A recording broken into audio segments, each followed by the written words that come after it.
What's up everyone, it's Crispy here, and if you're watching this video, it seems like you need some advice or some help with your Narmaya.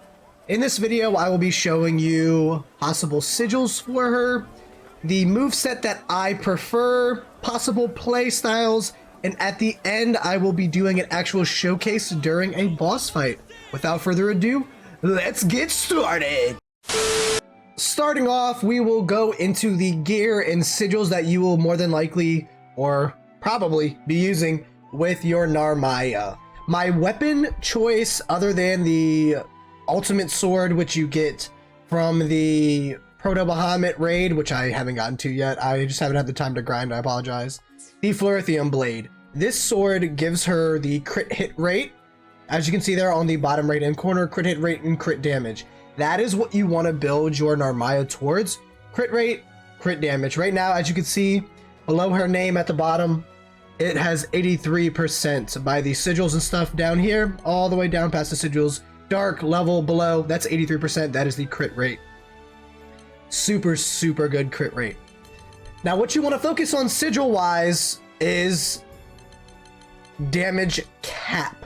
Damage cap is probably the most important sigil in this entire game, other than the attack powers, the crit rates, or I don't know, drain is really good for her too.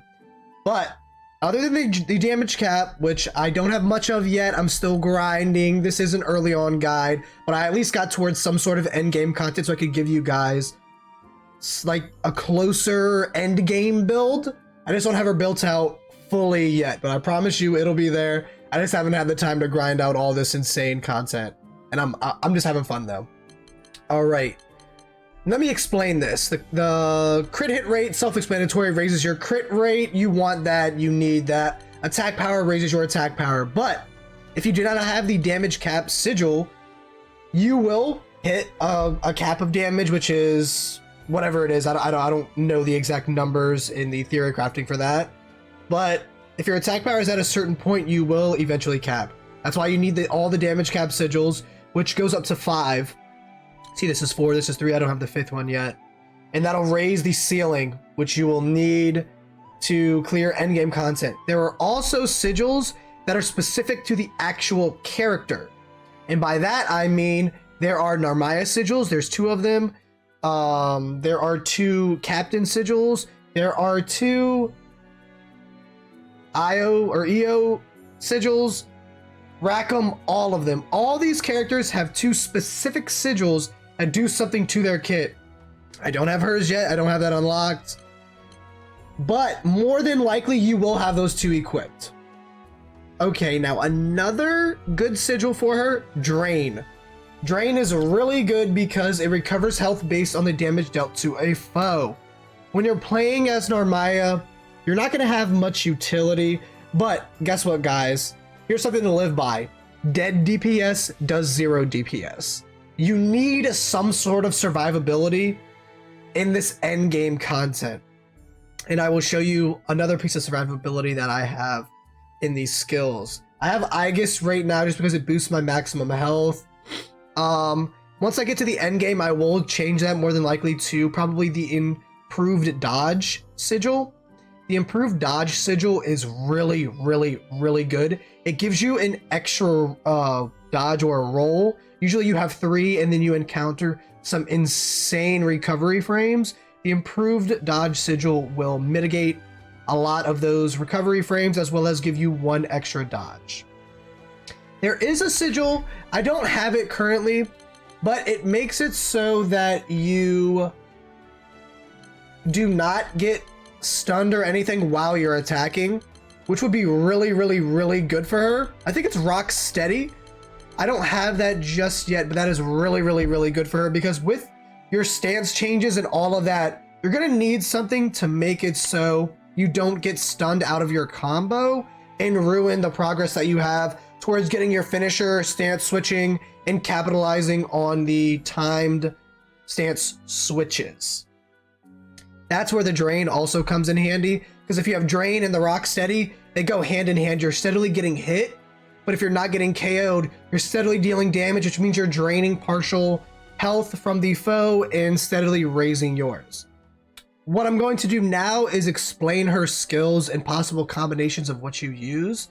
Right now I'm running Kyoka Suigetsu, which is your attack to get into range of your enemy. It's your follow. You can see the range that it gives you. Transient. This is the move that you will be using more than likely in her first stance. The charge stance to deal out a ton of damage, as well as immediately start a stance switch or start a quick charge. Dance of Pink Petals is your attack boost. Your Stout Heart, taking damage doesn't interrupt character actions. Fantastic. This doesn't last forever, so that's why you would possibly have the Rocksteady sigil on to make it so you don't get interrupted when doing attacks. Supplementary damage, deals additional damage on hit. That's fantastic. You always want more damage. Now, currently, I run Apex of Nothingness as some sort of survivability and counter towards an enemy, plus it adds slow to the enemy, which in turn gives me immediate return on DPS, so I can just spam attacks. But what you could possibly change this with is either Setsuna, which is another charge attack which deals a lot of damage based on your butterfly count. You can do Crescent Moon, which is a long-range jump attack. You don't really have any ranged attacks with her, but I just use Kyoka Suigetsu as a move to get in to the fight. I don't really need any ranged moves. So Crescent Moon is super low on the priority list and I wouldn't recommend it. Now, Dance of Blue Petals, you can use this to restore your HP, give you defense 40% boosted, and gain 3 butterflies. This is some viability for survivability in the end game content, but I would also not recommend this. What I would recommend in place of the Apex of Nothingness is Utter Devotion. It grants hostility, but it also grants a 25% defense down on the enemy. It also gives you 3 butterflies, which is really good. Now, I used to run this, but I wasn't really good with avoiding getting hit. The one down to this is you basically taunt the enemy, and if there's multiple enemies, you get all the aggro. So it comes with, you know, a plus and a minus. I myself will not be running Utter Devotion. I like Apex of Nothingness and the parry plus the slow combination. But if you want that 25% defense down and you're better than me at dodging, go ahead, use Utter Devotion. All right, now let's go into the actual skills. Here I will be showing you the skills and actually the combinations and stance switches on how to play her. You see the triangle button, free flutter stance. You automatically start off in your charge stance. It charges extremely slow. You can see this. Look at that. You see I'm not dealing a lot of damage. That's fine right now. She's not endgame build. What you can do is switch stances with triangle. This one is a lot quicker. This is basically the quick stance to get off a bunch of attacks, stuff like that. This one, if you want to, you can just use square, but I don't recommend it at all. That's just not usable. Now, when you first start off with her, this stance is overlooked because it's a little harder to do, but I will show you a quick and simple way on utilizing her charge stance immediately when you get into a fight. When you get into a fight, you want to immediately start out with your attack up buff, Dance of Pink Petals. You gain 3 butterflies, and then you can use Kyoka Suigetsu to close the distance. Now with this, as soon as you use Kyoka Suigetsu, or if you use a skill in general, you can immediately charge and get a quick charge. I don't know the exact cleaving or something what it's called, but look, Kyoka Suigetsu, boom, quick charge. Stance finisher, go into the other stance, stance finisher, transient, quick charge, and then you can repeat. Now what I just did is a clean bread and butter combo with her that I use at all times. Now with let's see, what was I saying? With transient, when I built that into there, it's because I had a ton of butterflies and it would deal a lot of damage. After every skill you use, you can immediately charge afterwards. See, even I think, not with Apex of Nothingness, of course, because you need to get a parry with that. But that's basically how you play her. You want to look, if you're new to the stance switches, look in the bottom right hand corner. Let's start with this. If you don't have your skills, this stance is a lot easier to switch out of. Right there, Dawnfly finisher, you'll see. Straight after that, supercharge. Now I've gotten to the points where I don't need to look into the bottom right hand corner. I just wait until she glows. Look after this, you'll see the glow. You can hold this as long as you want, it doesn't matter. She will glow pink when she's in the Dawnfly stance, blue when she's in the Free Flutter stance. It'll flick. Watch this, Ray. Boom, right there, you see it? Let's do it one more time. It'll glow blue right now. Boom. Switch.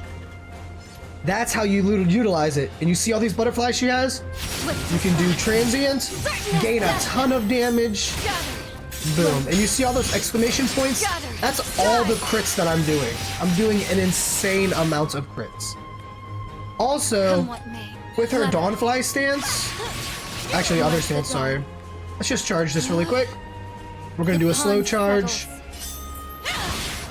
When you switch like this, that follows the enemy. It goes a great distance, probably the same distance as Kippa Suigetsu does, and it will get some damage off. Like you said, it was cleaving and attacking even when we weren't attacking. Alright, without further ado, I'm going to head into the showcase. I'm going to show you how I start almost every single fight, and I'm going to show you how Apex of Nothingness can give you a ton of survivability. Alright, now here we are with the showcase. We're going to do a Managarmer showcase. Let's see. Immediately start off with Dance of the Pink Petals. Boom. Cleave. Get that. Charge attack. And immediately go into this. Another one. Apex of Nothingness just triggered. Hit the slow. I did miss the time for the quick charge right there. That's my bad. And you see the drain of the upper right hand corner. Look at that. I am hitting a lot. Let's hit transient. Immediately quick charge. And as you can see, that followed, right? No! Hit this. Get that link. Oh, I missed the link. That's fine.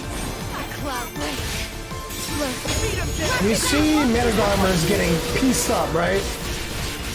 There's the extra damage right there. This is fantastic. Now, I don't have any skills, so I will be using this stance to just build and hopefully get my stance switch off. All right.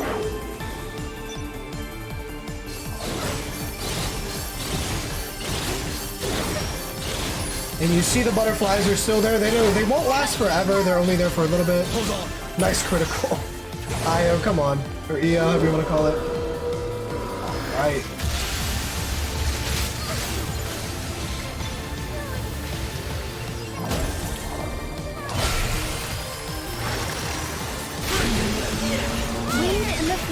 Get this cleave.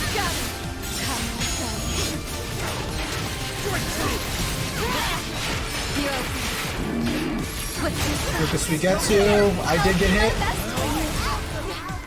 I probably should have used my Apex of Nothingness right here. Boom, link attack. And you see how all of that ties into itself. Now my attack buff has worn off, so we can use that. You just want to get out of range because it does take a little bit of time to use. No skills, let's go in the Free Flutter stance. Look at that blue. Quick charge. Hit from a distance. This is beautiful. I love it.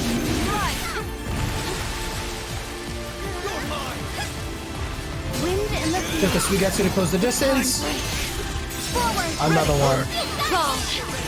You were so heroic, Captain. I bet